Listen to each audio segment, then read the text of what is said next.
Circus का हाथी कहानी गांव के मेले में जब भी सर्कस आता, हर किसी के चेहरे पर उत्साह और खुशी की लहर दौड़ जाती। बच्चे, बूढ़े, जवान, सब अपनी रोजमर्रा की जिंदगी की थकान भूलकर इस अद्भुत दुनिया में खो जाने के लिए तैयार रहते। इस बार का सर्कस खास था क्योंकि इसमें एक अद्वितीय हाथी, राजा, को देखने का मौका मिल रहा था। राजा कोई साधारण हाथी नहीं था।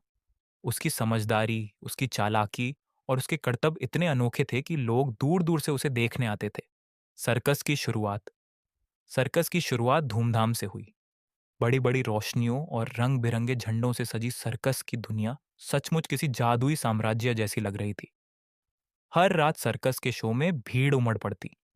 जादूगर अपने जादू से लोगों को चौंकाते, जोकर अपने मजाक से हंसी के फव्वारे छोड़ते और फिर आता वह पल जिसका हर किसी को इंतजार रहता था, राजा का प्रदर्शन। राजा जब मंच पर आता तो दर्शकों का शोर गगनभेदी हो जाता। वह अपनी सूंड से सलामी देता और फिर अपने प्रशिक्षक के इशारे पर अद्भुत करतब दिखाता। वह एक पतली लकड़ी पर बैलेंस बनाकर चलता, गेंद को सूंड से हवा में उछालकर कैच करता और यहाँ तक कि छोटे-छोटे डांस स्टेप्स भी करता। उसकी समझदारी और निपुणता देखकर सभी दंग रह जाते। राजा की अनकही पीड़ा। हालांकि राजा सबका मनोरंजन करता था, पर उसके दिल में एक दर्द छिपा था। उसे याद नहीं था कि वह कब जंगल में आजाद था। उसे केवल इतना याद था कि उसे एक छोटे हाथी के रूप में पकड़ा गया था और उसके बाद से उसकी जिंदगी एक पिंजरे में बंद हो गई थी। सर्कस में उसे दिन रात प्रशिक्षण दिया गया। उसे कठोर नियमों के तहत काम करना पड़ता। अगर कभी वह गलती करता तो उसे सजा मिलती। राजा के प्रशिक्षक माधव ने उसे बहुत प्यार दिया, परंतु सर्कस के मालिक को केवल मुनाफा कमाने की परवाह थी। मालिक की कठोरता के कारण राजा अक्सर दुखी रहता। वह रात के समय अपने पिंजरे में बैठकर चांद को देखता और अपने दिल की गहराई से जंगल की आजादी को याद करता। बच्चे का राजा से प्यार एक दिन गांव का एक छोटा बच्चा जिसका नाम रोहन था, सर्कस देखने आया। रोहन के माता पिता सर्कस में काम करते थे, इसीलिए वह अक्सर सर्कस के जानवरों के पास खेलता। रोहन का राजा से गहरा लगाव हो गया। वह हर दिन राजा के पास जाता, उसे अपने हाथों से केले खिलाता और उससे बातें करता। राजा को भी रोहन से लगाव हो गया। उसे रोहन के साथ समय बिताने में बहुत सुकून मिलता। यह बच्चा उसकी कठोर जिंदगी में एकमात्र खुशी का स्रोत था। आजादी का सपना। एक रात रोहन ने देखा कि राजा बहुत उदास है। उसने राजा की सूंड को सहलाते हुए पूछा, तुम इतने दुखी क्यों हो राजा? तुम तो सबके चहेते हो। राजा रोहन की बात समझ तो नहीं सकता था, पर उसकी आंखों से आंसू बहने लगे।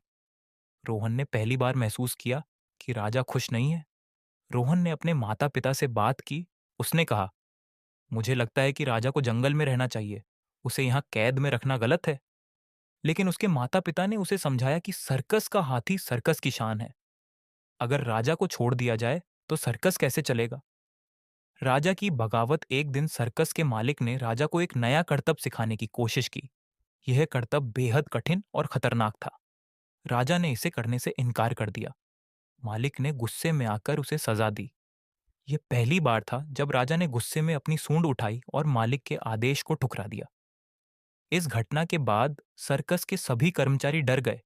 उन्हें लगा कि राजा अब खतरनाक हो गया है। मालिक ने फैसला किया कि राजा को बेच दिया जाएगा। रोहन का साहसिक कदम। जब रोहन को यह पता चला तो वह बेहद दुखी हो गया। उसने राजा से वादा किया, मैं तुम्हें आजादी दिलाऊंगा।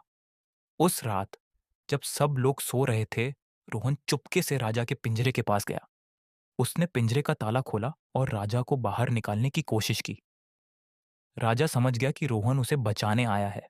उसने धीरे धीरे बाहर कदम रखा, पर यह इतना आसान नहीं था। सर्कस के पहरेदार जाग गए।